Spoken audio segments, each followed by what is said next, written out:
Hello and welcome into the Pat Talks Hockey channel. Today we're going to be talking about last night's game between the Bruins and the Maple Leafs. A lot to talk about in this one, a lot of different angles that you could take in your opinions here. I'd be curious to hear them. I personally just want to put this out there that I'm a Bruins fan. I actually went to game 2 in Boston. I'm a little bit biased, but I think if you cheer for a team, you're just going to be biased, and that is what it is. So take my analysis with that, knowing it, and we'll move on from there. That being said, check out my channel. I talk about more than just the Bruins. I plan on doing videos like this that are about 10 minutes long, just topical. I kind of want to build a community to talk about hockey, potentially do live streams and stuff like that. So hit the subscribe button, hit the like button, and let's get moving talking about this game. So first things first, Pat Maroon and Max Domi and Jeremy Swayman. A little thing during the TV timeout in the first period. Max Domi bumps into Jeremy Swayman. Swayman looks like he may have sold it a little. That being said, Domi is a rat. Let's be honest. I can admit Marchand's a rat. I can admit that McAvoy has rat tendencies. Domi and Bertuzzi, marquee rats. They just scream it. They play rough. They play tough sometimes. They're not really the most likable people in the world. They take liberties on your players when things don't go their way. And that was kind of what Max Domi was doing. And I think it's kind of cheap to take that shot on the goaltender. Pat Maroon wanted to rip his head off. It surprised me a little that Domi did not pay for this going forward. As someone who saw the Pat Maroon trade by the Bruins, was a little skeptical. I'm kind of wondering what he's good for at this point. I personally don't want to see him out there in Game 4. I want to see Maroon off the ice. I'd rather see someone like Justin Brazeau, or I'd like to see Jacob Lacko get back in there just for the speed factor, because Pat Maroon personally is not doing it for me right now. That being said, the scoring gets started in the second period. Mitch Marner, who really didn't have much of an effect on the series to this point, with a really nice feed across the crease to Matthew Knies' backdoor, who puts it in. Kevin Shattenkirk, a little bit loose on the defensive side. You can tell the Bruins are kind of missing Andrew Peeke and Derek Forbort-like players because Mason Lohrei and Parker Wotherspoon, who stepped in, didn't have the greatest showings. They weren't terrible, but in the first period, there was a few rough turnovers. Parker Wotherspoon fell asleep behind the net. I think Matthews got a chance in front. You hate to see it. Where things get really interesting, what people probably want me to talk about, though, is the Trent Frederic goal. Now, in my opinion, Marchand and Bertuzzi going at it is nothing new. These guys are like two brothers fighting at like a family cookout. Like, you're just kind of looking at them like, oh my God, they're still doing this? Like, are they really? Like, that's basically what they are. And the fact the refs let it go on is not surprising to me. It really isn't, and it shouldn't be surprising to you because it's not the first time they've let it go. That being said, should it be blown dead? Probably. Did it? No. And look at the right picture here. How does Trent Frederic score from that shot? How does Ilya Samsonov not save that? You have two Leafs defenders there. There's nowhere for Trent Frederic to go. He either has to wrap this around the boards, driving in himself and pinning against the boards, or just, put one on net and hope. He puts one on net and hopes, and Ilya Samsonov opens the door of hope and lets the Bruins tie the game 1-1. Now, you can look at this two ways. Play should be dead, or you can look at it on the right side and be like, my goalie should stop a puck.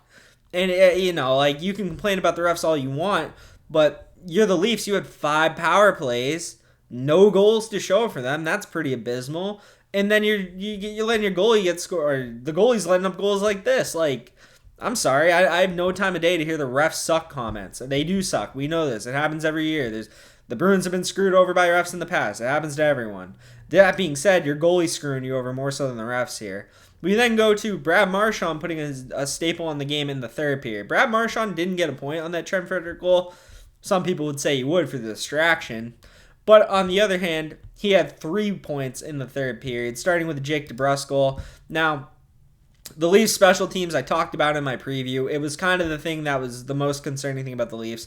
The power play has not been good. I kind of think them trying to feed Matthews to 70 may have impacted them to losing their flow, because they weren't a terrible power play on the year, but at the end of the year, they were not very good. I can't remember, but I believe they were in the bottom half of the league for that. Their penalty kill was not good most of the year, and right here you can see why. They had 3 bodies pinned to the boards there, trying to fish out a puck. Charlie Coyle is actually the one who taps this one out to Marchand, who then goes to the net, leaving David Kampf in the front. And David Kampf has 3 things to think about here.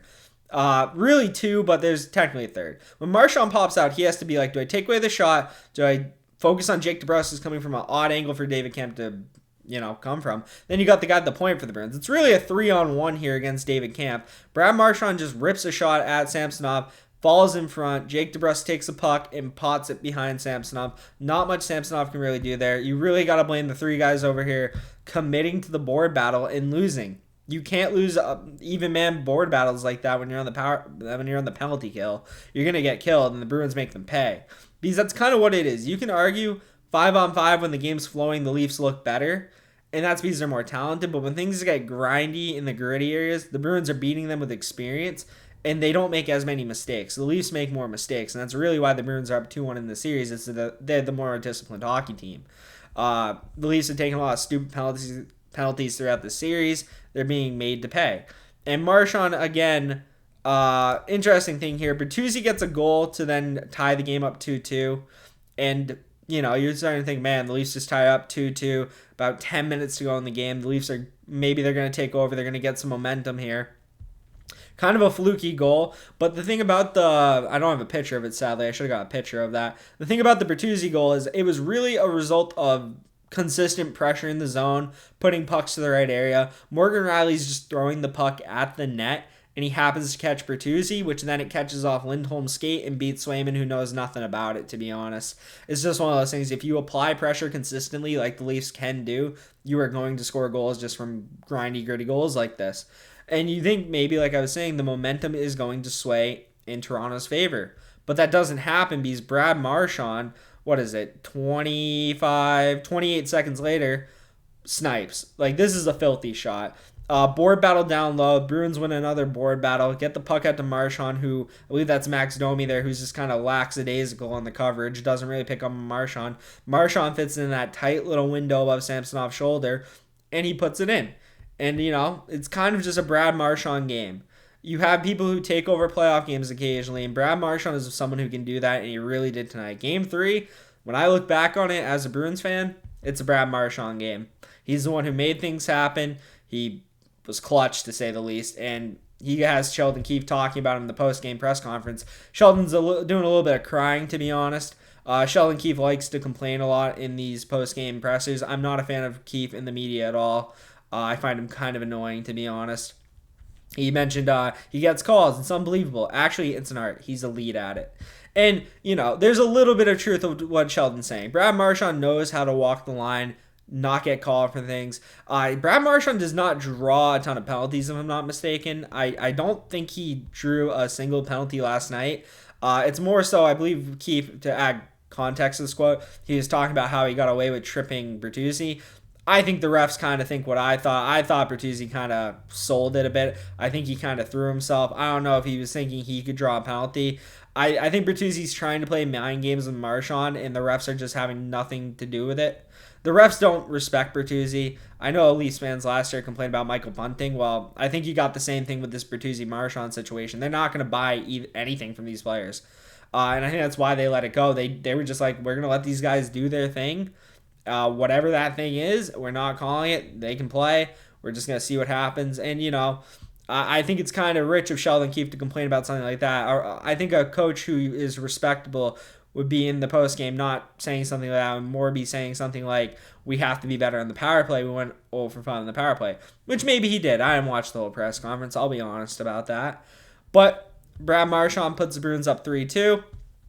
Later on in the third period, John Tavares puts his arm around kind of like the side waist of McAvoy. McAvoy goes down. A little bit easy.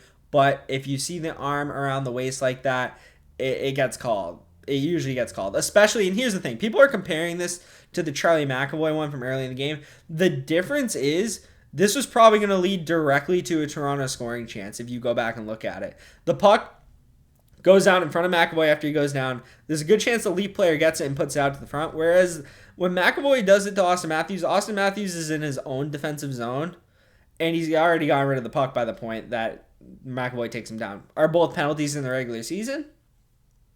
Probably. They may have thought McAvoy fell because it happened so quick on his when he pulled down Matthews. But at the end of the day, this one was probably going to lead to a scoring chance, which is, I think, why it got called. Marchand, of course, pots the empty netter, and the Bruins win 4-2. And there's really two things that I'm kind of interested in going forward. And one is the William Nylander situation. He has an extra day off, could potentially be on the ice for Saturday's game, but on the other hand, he's got a concussion symptom of migraines right now, and you feel bad for William Nylander because he's a very good player, and he's going to get a lot of shit in the media because of this, and you just hope he can make a good recovery and, not deal with migraines. I've dealt with migraines. They suck. And the fact that he now has to watch his team play in the playoffs instead of being able to because of them, that's got to be tough, especially since he just signed a new contract. You have a guy making around $11 million, and you would really need him in the series to generate some goals in some tight games like this. Who knows? Maybe if Nylander's played the first 3 games, the Leafs are up 2-1 in the series because he has been a good playoff performer in the past. And this does still feel like anyone's series to win. That being said, Saturday feels like a must-win for the Maple Leafs. Bruins did choke a 3-1 lead last year to Florida, but, that was last year, and I don't really think the Bruins would choke another 3-1 lead. That being said, who knows, though. And the other thing that I kind of want to talk about before I end the video is Jeremy Swayman. Now, you'll see after Game 1, I made a video on my channel talking about Jeremy Swayman and how I think he should start Game 2, and we should just ride the hot hand. I'm doubling down on that now and telling you Jeremy Swayman should start Game 3, 4, 5, 6, and 7 unless his play drops, which we've watched Game 1 and 3. Jeremy Swayman's been insane. You see here Michael Sullivan tweeted out Jeremy's stats against the Leafs this year. 5-0, 964 save percentage, 1.7 goals against, 166 shots against, 160 saves. This dude is a gamer. I think mentally he's just super strong mentally, believes in himself, doesn't get deterred by goals against, never looks shaky, always looks calm, and I think that radiates throughout the team. You can say what you want about Ullmark having better statistics down the line at the end of the season compared to Swayman, but when you watch these games, it's hard to say that they shouldn't ride with Swayman in Game 4 and going forward. He's been super good. Leafs fans definitely don't want to see him, and I think it's a bit of a mental thing where I don't think the Leafs mentally fear Ullmark as much as they do Swayman. Whether that's consciously or subconscious, I think they have a little more confidence going into a game against Linus Ullmark because they have not been able to solve Jeremy Swayman all season. So those are my thoughts on the game. About a 12 to 13 minute video here just with my thoughts. I'd love to hear some thoughts in the comments you guys have about this series, where you see it going forward. I still think it's going to be a 7-game series probably. I just think the Leafs are too talented to not score and have some games go their way. As a Bruins fan, I hope it doesn't go that far. But, that's how it's kind of gone against the Leafs in the past 7-game series. So let me know your thoughts in the comment. Hit the subscribe button if you like my thoughts, if you like the video. And, I hope to see you in future videos and in the comments section. So thanks for watching. See you in the next video. Peace.